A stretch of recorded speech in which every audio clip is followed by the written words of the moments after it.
I love culture, and I know our audience does too. When you hear what our next guests have to share, I think you're just going to be glued to the television. So get ready. Here we go. With us now are Eric Edwards and Eddie, and we're going to be talking about the amazing collection of African art that they have. They even have brought a few pieces here to the set. So excited to have them. Welcome to you both. And Eddie, I didn't want to mispronounce your last name, so could you pronounce it correctly for us, for the audience? Gadgetar. Okay, Gadgetar. I caught that. So, Mr. Edwards, or if you would prefer to be called Eric, thank you. Thank you.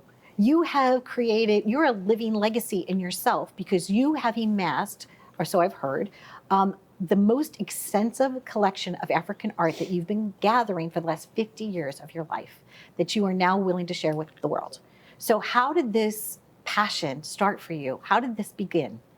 Well, the passion started for me many, many years ago. As you said, I've been collecting for over 50 years.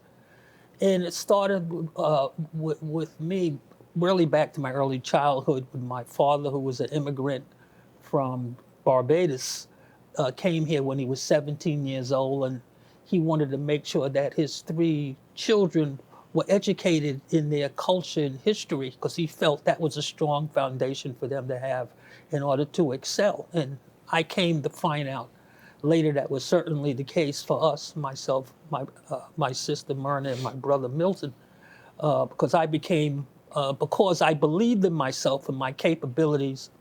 And in the late 50s, when we were children, we were encountered aspects of racism throughout our early lives in New York City, but we didn't recognize it as such because in our own community in Bedford-Stuyvesant, we were happy as a lark.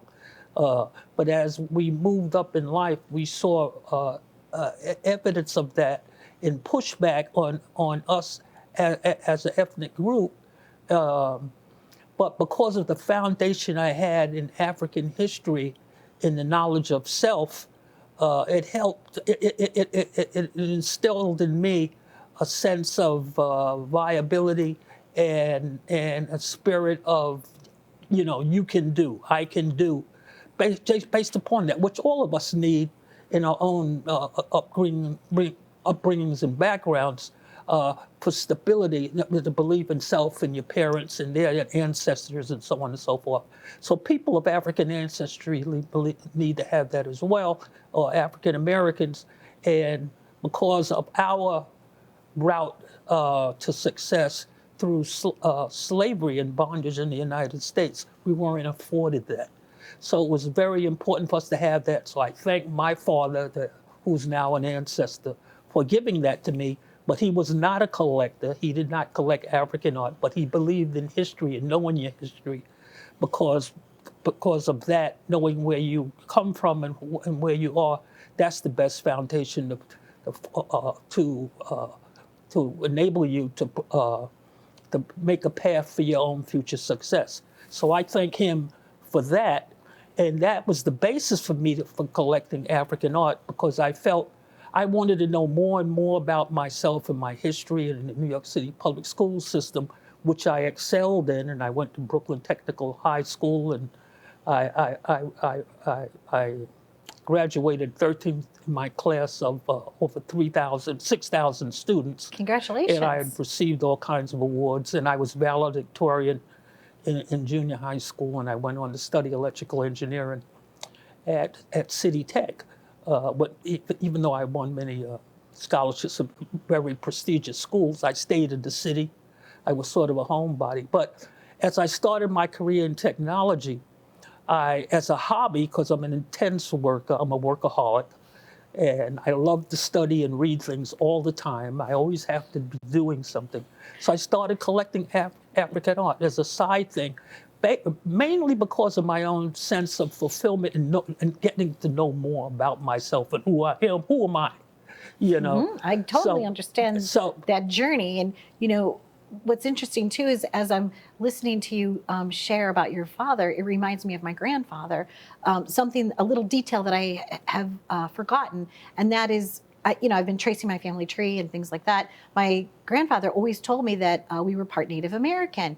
And as I got older, I was the oldest grandchild, and he had saved or had collected somehow 8 arrowheads. And he said to me that when each female or each grandchild was born, that I had the responsibility when they either got married or they turned the age of 25, I was to gift one of them to each of them. And I kept that promise, and I got chills. And I didn't remember that small little detail about something about until you were sharing your journey. And so thank you for that, because I do feel it's so important. It's richly and deeply rooted in who we are is through art.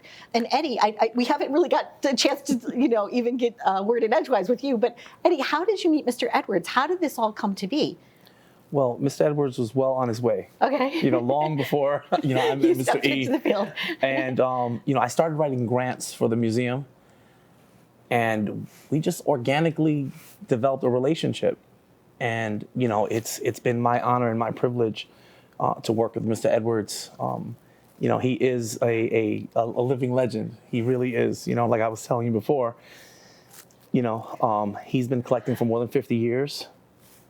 These artifacts date back to the beginnings of human civilization, covering all 54 countries on the continent of Africa, and dating back, again, over 4,000 years. But you can feel it. It really is just an amazing the energy? Yeah, absolutely. And I'm just going to say something to the audience too. Like, I know sometimes when I'm doing segments, I get the chills, but the energy here today in the studio, I'm just hoping that the vibes are going right through to you at home. It's incredible. It's like when you watch one of those treasure hunt movies or things like that, and you find the secret treasure. You can see that these things have that honor and respect to the artist and to the craftsman that put it together. So anyway, I'm on this great roll, but so this is great. So early civilization. So and I had asked you before we got on the set, Mr. Edwards, what your first piece was from the Ivory Coast. You were telling us about that. What was the first piece that you collected? The first piece I ever collected, which is in 1971, was a maternity piece, a mother and child, from the Sanufo people of the Ivory Coast. That was the first piece. I purchased it in a gallery in downtown Manhattan, which we now know as Soho. It wasn't Soho then, but there was a gallery there, and I paid $300 for it. Took it back to my desk because I worked at AT&T headquarters. I was a network designer for AT&T at the time. Well, I'm just looking at you with wide eyes, doe eyes, because my father, Larry Campana, worked for AT&T long lines my entire childhood. So you were in the headquarters. Oh, I possibly knew him. You probably have. I'm going to call him right after this. Because I started in long lines at AT&T. Larry Campana, 1964, for as long as I could possibly remember. The name sounds familiar. Another funny little moment that we have together. So you started working, you were spending some money, I guess, because you've amassed a very lucrative, I don't even know, priceless really. It's a priceless collection of artifacts.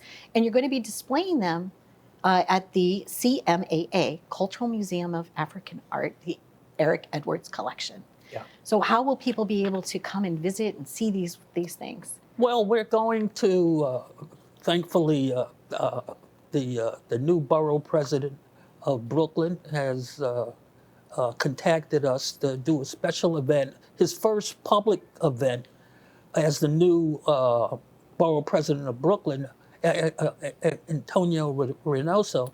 And we're going to do that the end of this month, the last week of February at Brooklyn Borough Hall. So it's going to be a major event. And so thank you for having us on the show, because it gives us a chance to announce this to the public.